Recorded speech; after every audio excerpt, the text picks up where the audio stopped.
Acid reflux அதாவது எதுக்களிப்பு அப்படின்னு சொல்லுவாங்க. எது தின்னாலும் எதுக்களிக்குது, நெஞ்சிலே நிக்குது, ஒரு எரிச்சல் இருந்துக்கிட்டே இருக்குது, ஃப்ளாட்டா படுக்க முடியல, படுத்தாக்கா அப்படியே இந்த கேஸ் வயித்துலேருந்து அப்படியே நெஞ்சுக்கு ஏறுது, என்னால் தூங்கவே முடியறதில்ல, வயிறு உப்பசமா இருக்கு.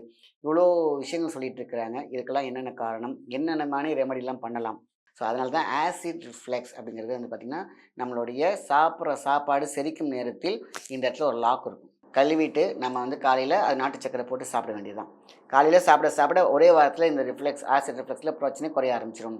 படுக்கிறதுக்கு தூங்கவே முடியல, நான் உட்காந்துட்டே தான் தூங்குறேன்னு எத்தனையோ பேர் சொல்லியிருக்காங்க. மிக முக்கியமான ஒரு பதிவு இந்த பதிவு. எல்லாருக்கும் ஷேர் பண்ணுங்க. ஏன்னா 90% இந்த பிரச்சனை எல்லாத்துக்குமே இருக்கு.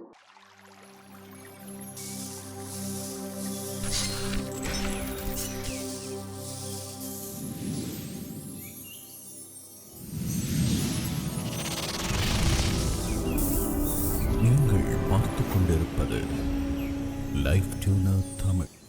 லைஃப் டியூனர் நேயர்களுக்கு அன்பான வணக்கம். நான் உங்கள் மாயன் செந்தில்குமார். இன்றைய பதிவு மிக முக்கியமானது. ஆசிட் ரிஃப்ளெக்ஸ் அதாவது எதுக்களிப்பு அப்படின்னு சொல்லுவாங்க. எது தின்னாலும் எதுக்களிக்குது, நெஞ்சிலே நிக்குது, ஒரு எரிச்சல் இருந்துக்கிட்டே இருக்குது, ஃப்ளாட்டாக படுக்க முடியல, படுத்தாக்கா அப்படியே இந்த கேஸ் வயித்துலேருந்து அப்படியே நெஞ்சுக்கு ஏறுது, என்னால் தூங்கவே முடியறதில்ல, வயிறு உப்பசமாக இருக்குது. இவ்வளோ விஷயங்கள் சொல்லிட்டு இருக்கிறாங்க. இதுக்கெல்லாம் என்னென்ன காரணம்? என்னென்ன மாதிரி ரெமெடிலாம் பண்ணலாம்? இப்படி வயிறுக்கு ஏற்படக்கூடிய இந்த பிரச்சனைகள் என்ன காரணமாக இருக்கும் பார்த்தீங்கன்னாக்கா, நம்ம சாப்பிட்ற உணவு நேரம் தவறி சாப்பிடுதல், அப்புறம் ஜங்க் ஃபுட் நேரம் கெட்டு சாப்பிட்றது. நேரம் கெட்டுனா நீங்கள் எத்தனை மணிக்கு, 8 மணிக்குனா 12 மணி 1 மணிக்கு பிரியாணி சாப்பிட்றது. அதேமாதிரி வெளியில் வாக்கிங் போகிறேன்னு சொல்லிட்டு அது ஒரு புது கல்ச்சராக கொண்டு போயிட்டு அங்கே கிடைக்கக்கூடிய கூல்ட்ரிங்க்ஸு, கலர் ஃபுட்டு இந்த மாதிரி சாப்பிட்றது. லிவரு அங்கே டேமேஜ் ஆகும். லிவர் அங்கே ஃபேட்டி லிவராக மாறும். லிவர் இயங்க மறுக்கும். லிவர் தயங்கி தயங்கி வேலை செய்யும். இப்படி இருந்துச்சுனாலே வயிறு உப்புசம் வந்துடும். சரி, லிவரில் நம்ம ஃபேட்டி லிவர் மட்டும் கிடையாது, அது வீக்கம் ஏற்பட்டால் அது இயங்க மறுக்கும். ஸோ பேஸ் எங்கே ஆரம்பிக்குது பிரச்சனை? லிவரில். சரி, லிவர்லேருந்து ஆரம்பித்து கரெக்டாக பேன்க்ரியாஸுக்கு போகும், சுகர் கம்ப்ளைண்ட் வரும். பேன்க்ரியாஸ்லேயும் நேராக ஹார்ட்டுக்கு போகும், அங்கே ஹார்ட் பிளாக் வரும். ஹார்ட்லேருந்து பார்த்திங்கன்னா லங்ஸுக்கு போகும், லங்ஸ் ப்ராப்ளம் வரும். அப்படியே கட் ஹெல்த் ஃபுல்லாக வீணாக போகும். இந்த கட் ஹெல்த்துங்கிறது பார்த்திங்கன்னா வயிறு உயிருக்கு சமம். நம்மக்கிட்ட இருக்கக்கூடிய முக்கியமான விஷயமே இந்த பாத்திரம். இந்த பாத்திரத்தை சரியாக விலக்கி மீன்ஸ் கழுவி சுத்தமான நேரத்தில் அதுக்கான சாப்பாடு நம்ம சரியாக வடிக்கலை அப்படின்னாக்கா ஆறுனங்கஞ்சி பழங்கஞ்சி ஆகிடும். பழங்கஞ்சி என்ன ஆகும்? அதாவது இதே நீங்கள் வந்து பார்த்திங்கன்னா வடித்த சோறு வடித்த கஞ்சி சூப்பர். ஆனால் எந்த விதமான ப்ரிசர்வேட்டிவ் இல்லாமல் ஒரு கஞ்சியை உள்ளே வச்சுருந்தோம்னா 2 நாளாக புளிச்சு அது கெட்டு போகுது இல்லையா? நசத்து போயிடும். அப்பா வீணாக போயிடுச்சு. இந்த இந்த சாதத்தை அப்படி பண்ணும் போதே பார்த்திங்கன்னா நீர் விட்டுருக்கும். இப்போ நீர்த்து போச்சு, நீர் விட்டுருச்சு அப்படி சொல்லுவோம் இல்லையா? அந்த சாப்பாடு சாப்பிட்டா வயிறு கெட்டுப்போம் இல்லையா? அதே தான் நம்ம வெளியில் இருக்கிறது. அதுக்குள்ள வந்து அதை மறைச்சி பல விஷயங்கள் கெமிக்கலாக டேஸ்டியாக கொடுத்தனால நமக்கு தெரியறது கிடையாது. கெட்டு போச்சுன்னே தெரியாமல் சாப்பிட்ற கும்பல் நிறையா பேர் இருக்காங்க.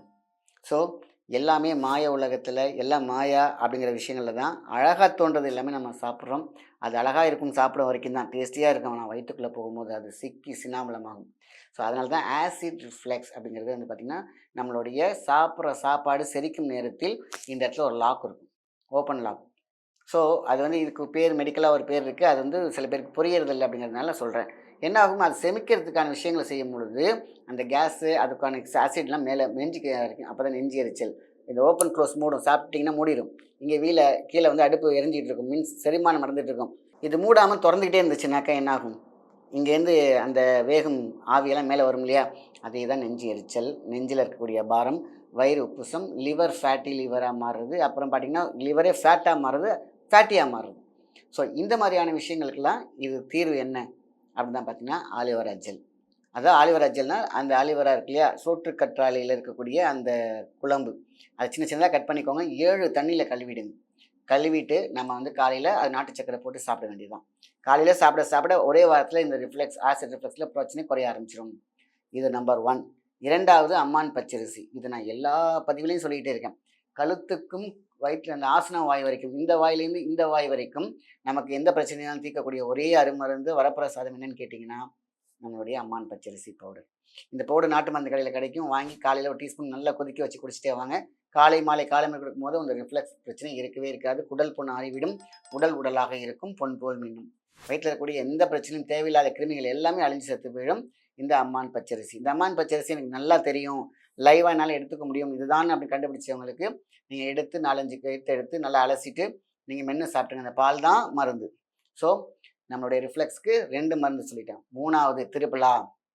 நைட்டு படுக்கும்போது கொஞ்சோண்டு திரிபுலா சூரணம் இருக்கு இல்லையா, அதை நம்ம ஒரு ஸ்பூன் கொதிக்க வச்சு குடிக்கலாம்.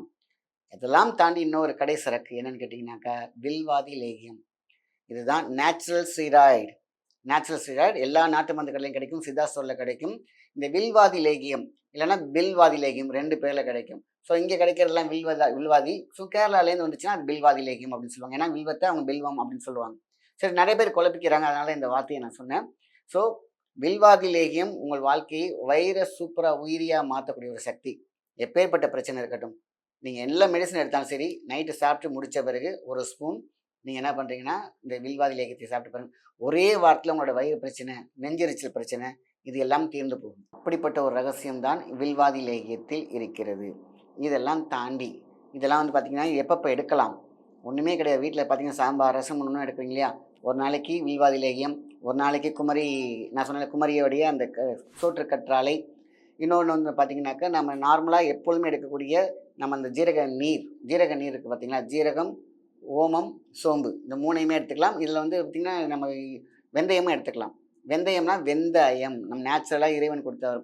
ஸோ வெந்தயம், ஜீரகம், பெருஞ்சீரகம், ஓமம், ஸோ இந்த 4ஐயுமே மிக்ஸ் பண்ணி பவுடராக எடுத்து வச்சுக்கோங்க.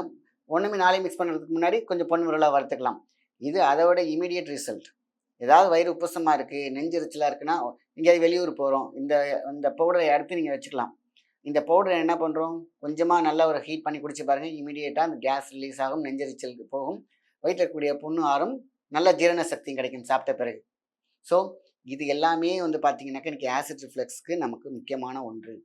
ஸோ படுக்கிறதுக்கு தூங்கவே முடியல, நான் உட்காந்துட்டே தான் தூங்குறேன்னு எத்தனையோ பேர் சொல்லியிருக்காங்க. ஸோ தூக்கம் கெட்டு போகும், வயிறு கெட்டு போகும், வாழ்க்கை கெட்டு போகும். ஸோ இந்த மெடிசனை மட்டும் நம்ம எடுத்துகிட்டு வந்தாலே போதுமான விஷயம். இயற்கையோடு வாழும் பொழுது, இயற்கையோடு இருக்கக்கூடிய நம்ம நம்பி இருக்கக்கூடிய இந்த வயிறு நம்பி இருக்கிற நாம் 2மே வந்து பார்த்திங்கன்னா சூப்பராக இருக்கணும். ஆக மொத்தத்தில் நம்ம காலையில் எடுக்க வேண்டிய இந்த உணவுகள், மாலை எடுக்க வேண்டிய உணவுகள் கரெக்டான நேரத்தில், இப்போ இருக்கக்கூடிய இந்த சொன்ன மெடிசன், இயற்கையோடு சொன்ன அந்த மூலிகைகள், எந்த மூலிகைகள், அம்மான் பச்சரிசி, நம்ம முன்னோர்கள் சொன்னது, முன்னோர்கள் கொடுத்த அற்புதமான இந்த மூலிகைகளையும் முன்னோர்கள் செய்த அத்தனை அந்த வைத்திய முறைகளும் உணவாக நமக்கு எடுத்துக்கிட்டோம்னு கேட்டிங்கனாக்கா இந்த வயிறு பிரச்சனை, வயிறு எரிச்சல், நெஞ்செரிச்சல், இந்த தூக்கமின்மை எதுவுமே இருக்காது, நல்ல வயிறு இருக்கும். ஸோ மிக முக்கியமான ஒரு பதிவு இந்த பதிவு. எல்லாருக்கும் ஷேர் பண்ணுங்கள். ஏன்னா 90% இந்த பிரச்சனை எல்லாத்துக்குமே இருக்குது. டைபிசின்னு சொல்லக்கூடிய இரிட்டபிள் பவுல், அதேமாதிரி பார்த்திங்கன்னா இந்த வயிறு உப்புசம், அதேமாதிரி ஹைப்பர் கேஸ்ட்ரிக், அல்சர் எல்லாத்தையுமே குணப்படுத்த முடியுது தான் நான் சொல்லிக் கொடுத்த இந்த நம்ம முன்னோர்கள் சொல்லிக் கொடுத்ததை உங்களுக்கு நான் சொல்லிக்கிட்டு இருக்கேன். நல்ல விஷயத்தை மற்றவங்க ஷேர் பண்ணுங்கள். நன்றி, வணக்கம்.